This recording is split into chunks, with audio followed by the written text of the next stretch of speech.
This is the new Leatherman Skeletool CX. The Skeletool CX features cutaway frames and carbon fiber inserts for ultra lightweight. The locking blade is on the outside of the tool and includes a smooth cutting area and an interior segmented portion.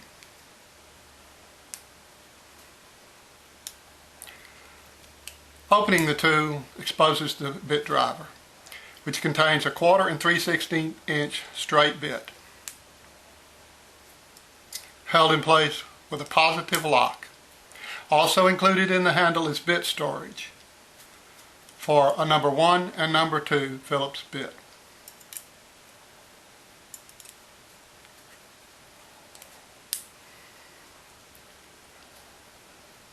Here is the well-engineered plier set with the round gripping teeth and very thin jaws. It also includes a hard and a soft wire cutter.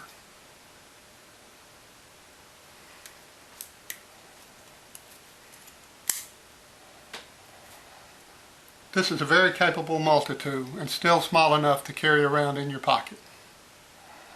But in alternate to keeping it in the sheath, look at this carabiner clips included right in the handle. And on the back is a belt loop clip, safe and secure way to keep your Leatherman Skeletool always ready to use. So get equipped, get your own Leatherman Skeletool.